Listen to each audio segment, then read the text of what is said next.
Sweet Elixir. The doctor came back to the visiting room. He had a clipboard he looked at through his bifocals. "So, you're addicted to caffeine and cigarettes and you want to quit?" he asked Thomas, who sat patiently but nervous about finding a real solution to his issue. "Yes, doctor." Thomas scratched his head.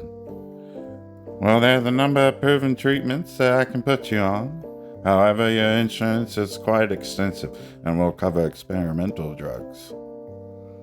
The doctor looked up from his clipboard and began his pitch. "There's a trial study that's paid, and so far results have been astonishingly positive. It's for a drug called galantinus. We've seen a 90% success rate so far, and you're a top candidate. We haven't detected any side effects, and they need more trials to conduct further studies. Is that something you'd be interested in?" Thomas shrugged. "Sure, I'll do anything. At least for this problem. No side effects?" "None detected so far. They really want more studies in case there are any." The doctor looked him in the eye. "Okay, sign me up," Thomas said enthusiastically. The doctor gave him the appointment for 2 days from now and prescribed nicotine gum for the time between scheduled visits. "Now, when you start galantinus, you'll want to throw away the nicotine gum," the doctor told him. Thomas nodded and took his slip to the nearby pharmacy after leaving the clinic.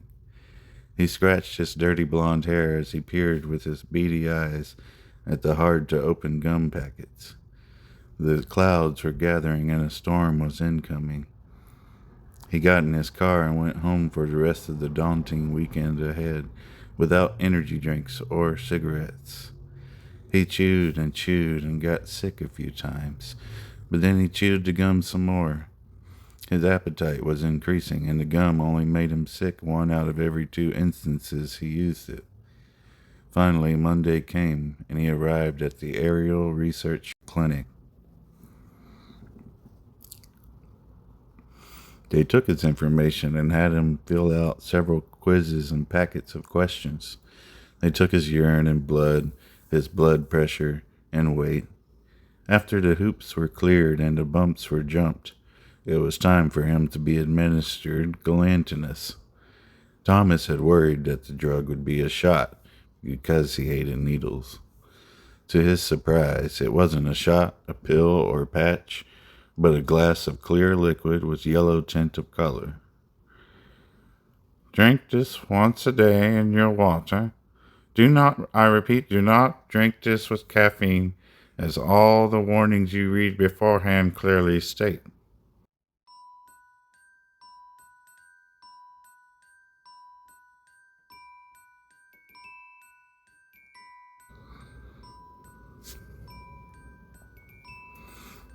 "Understood," Thomas answered the specialist at the research clinic, who handed him a rectangular box of powder pouches.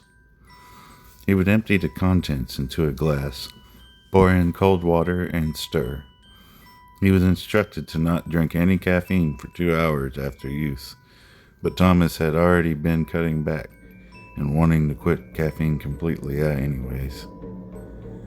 It seemed to help with his cravings, almost even seemed to give him the same feelings that caffeine and nicotine gave him, the same rush, that instant relaxation and mental escape from stress. He began walking every day, and instead of gaining weight, he began to lose the weight from his diet and exercise. His coworkers noticed a new pep in his step. A new improved Thomas started shedding pounds and building muscle. A fresh stranger now looked back at him in the mirror. That stranger was happy to be alive and found the drug miraculous. He received a call. Hello? Hey, am I speaking to Thomas Reacher? Yes, he answered. This is your doctor, Dr. Ballard.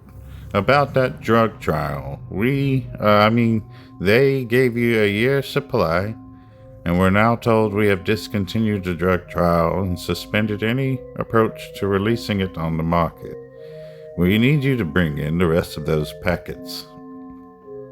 But they've done me so well.